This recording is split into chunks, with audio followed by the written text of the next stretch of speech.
আজকের এই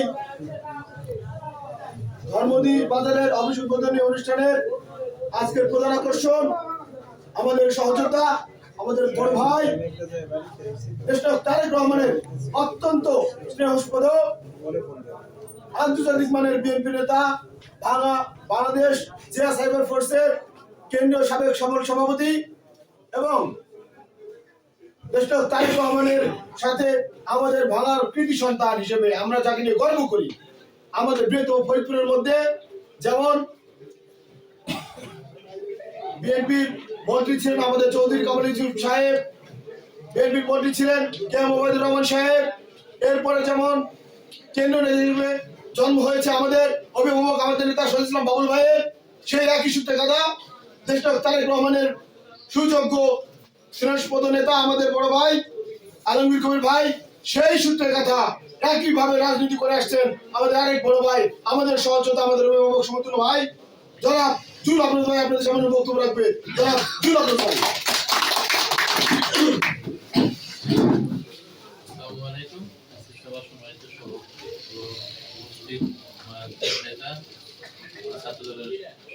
সাবেক সভাপতি সাইদুর রহমান মিঠু এবং উপস্থিত আজকে সবার নেতৃবৃন্দ, আমাদের ভাই প্রিন্স, আমাদের সাবেক ছাত্রদের শাহাদ ভাই, নজরুল ভাই, উপস্থিত আছেন জামাল ভাই, আমাদের জামাই, আমার খুব সেন্টার এবং মানুষ, আমাদের রাজু চাচা, ভাই শাকিব, আমার ভাগিনা আছে সবাই নাচা ভাই আছে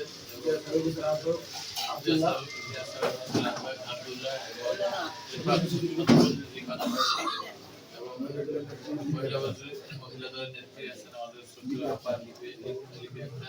আমাদের ভাগ্নি আছে এবং অন্যান্য কলেজের সেক্রেটারি আছেন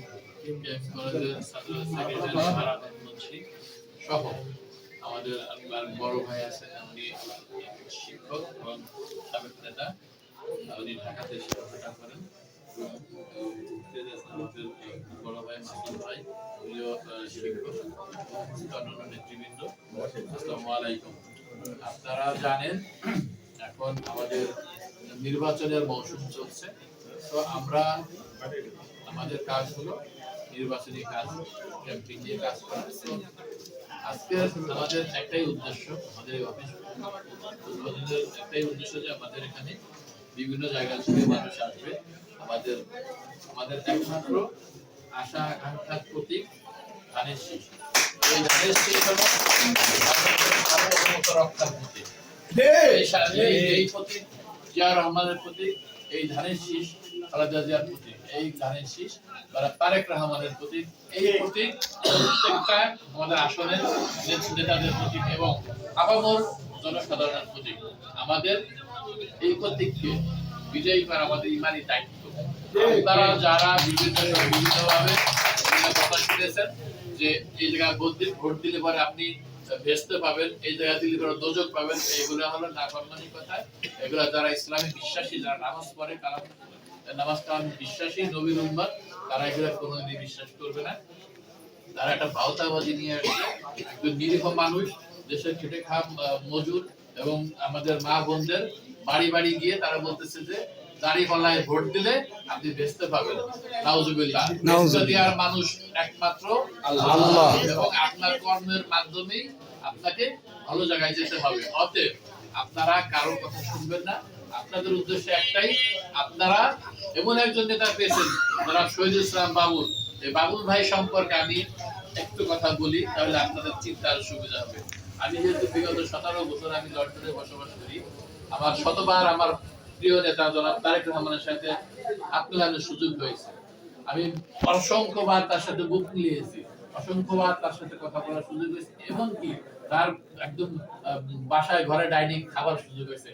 আলহামদুলিল্লাহ। এটা আমি ফরিদপুরের সন্তান, আমি ভাঙ্গার সন্তান, আমি ধর্মদী গ্রামের সন্তান হিসেবে আমি গর্ব বোধ করি যে আমার মতন এই অজপাড়াগা থেকে গিয়ে লন্ডনের মতন জায়গায় আমার নেতা আগামী দিনে যে প্রাইম মিনিস্টার হবে তার ঘরে যাওয়ার সুযোগ হয়েছে। ব্যক্তি যখন দেশের কোন প্রান্ত থেকে যখন কোন লোক যাইতে পারতো না, তখন আমার মতন একজন সৌভাগ্যবান ওখানে যাওয়ার সুযোগ পেয়েছেন এবং আমি দলের কাজ করার সুযোগ পেয়েছি। উনি শুধু বারবার বলতেন যে তোমরা কাজ করতেছো, কাজ করো। একদিন আমি একটা মানে সত্য ঘটনা বলি। আমার সাথে আমাদের যুব দলের কেন্দ্রীয় কমিটির আন্তর্জাতিক বিষয় সম্পাদক নগরকান্দা বাড়ি জনাব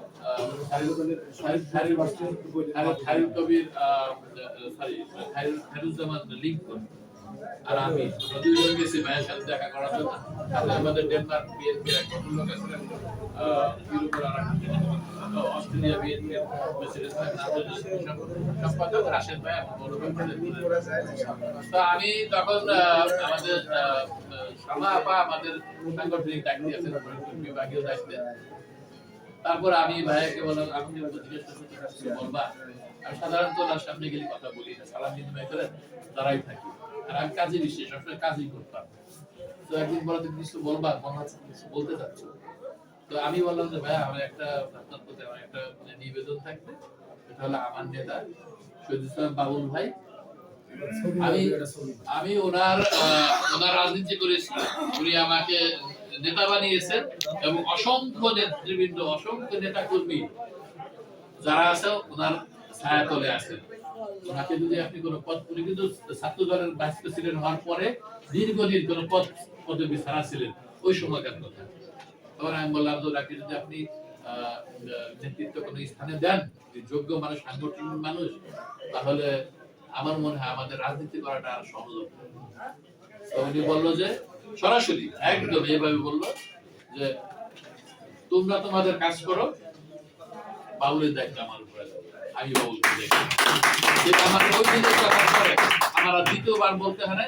আর যতবার আমি গেছি আমি বাবুল ভাই সালাম বলতে আমি বলছি বাবুল ভাই আপনি কি শুরু করে বাবুল আপনাকে সালাম জানাতে, বাবুল কেমন আছে, সরাসরি বলতে বাবুল কেমন আছে, ভালো আছে তো, আলহামদুলিল্লাহ ভালো আছে, এরকম করে আমাকে ঠিক আছে। তো আমরা সৌভাগ্যবান, আমরা এমন একজন নেতা পেয়েছি শহীদ ইসলাম বাবুল ভাই। আপনারা বিশ্বাস করবেন না, আমি যেহেতু লন্ডনের থেকে রাজনীতি করছি, আমি কিন্তু একটা ছাতার নিচে ছিলাম। বাংলাদেশ সহ বহির্বিশ্ব আমার কাছে ছাতা, আমি বলছি আমি ছাতায় বসা চারিপাশে পানি পড়তেছে আমি দেখতে পাচ্ছি। ঠিক এমন জায়গা থেকে আমি কাজ করেছি। সত্যি কথা বলতে বাবুল ভাই আমাদের শুধু আমাদের এই 3 থানার নেতা না, আমাদের শুধু ফরিদপুরের নেতা না, উনি বাংলাদেশের নেতা, বাংলাদেশের একজন জনপ্রিয় নেতা। আপনি এক প্রান্ত থেকে আর এক প্রান্ত যাবেন, যাই দেখবেন যে বাবুল ভাই নাম বলবেন, 5 জনে জিজ্ঞাসা 3 জন বলবে যে হ্যাঁ বাবুল ভাই আমি চিনি। সেই নেতা আমরা পেয়েছি এবং একজন সুশিক্ষিত, মার্জিত এবং ভদ্র মানুষ আমরা পেয়েছি। আমাদের কাজ, ইমানি দায়িত্ব, আমরা ধানের শীষে ভোট দিয়ে আমরা আমাদের শহীদ ইসলাম বাবুল ভাইকে নির্বাচিত করব।